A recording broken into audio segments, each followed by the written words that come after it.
Stewardship and responsibility. In today's Gospel from Luke 19 verses 11 to 28, often referred to as the parable of the 10 minas, presents a story Jesus tells his followers.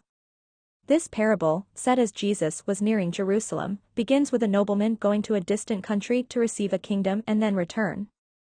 He gives 10 of his servants 1 mina each. A mina was a substantial amount of money, and instructs them to engage in business until he comes back. Upon his return, after having received his kingdom, he inquires about the gains made by his servants through their investments. The first servant reports that his mina has earned 10 more, and he is commended and rewarded with authority over 10 cities. The second servant's mina has made 5 minas, and he is given authority over 5 cities. However, a third servant returns the original mina, explaining that he kept it safe, fearing the master's strictness. The master rebukes him for not even putting the money in a bank to earn interest and takes the mina away from him, giving it to the one who earned 10. The parable concludes with a harsh lesson for those who did not want the nobleman to be their king. They are to be slain in front of him. This dark ending adds a complex layer to the interpretation. Let us reflect on some points. Stewardship and responsibility. The parable highlights the importance of stewardship and responsibility. The servants are entrusted with assets, minas, and expected to use them wisely and productively.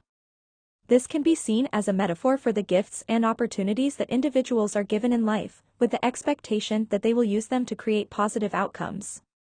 Accountability and reward. The nobleman's return and the evaluation of the servant's actions underscore the themes of accountability and reward. The servants who made good use of their minas are rewarded, whereas the one who did nothing out of fear is punished. This can be interpreted as a reminder that actions have consequences, and that taking initiative and risks can lead to greater rewards than inaction. Fear. The third servant's actions are driven by fear of the master. This fear leads to inaction, which is ultimately seen as worse than failure. This part of the parable can be a lesson against letting fear paralyze decision-making or impede taking constructive action. The harsh ending. The conclusion, where those who reject the nobleman's kingship are killed, can be harsh. It can be seen as a metaphor for the ultimate consequences of rejecting divine authority or truth.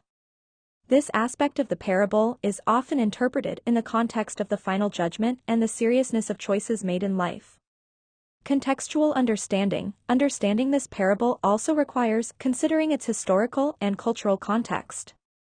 The expectation of the Messiah and the nature of Jesus' kingdom were misunderstood by many at that time. This parable, coming right before Jesus' entry into Jerusalem, might have been intended to correct misunderstandings about the nature of his kingdom, that it was not of this world and required a different kind of service and loyalty. In summary, the parable of the 10 minas is a multifaceted story that speaks to themes of stewardship, responsibility, the consequences of action and inaction, and the nature of divine authority and kingdom. It encourages reflection on how one uses their given resources and the attitudes one holds towards authority and divine will.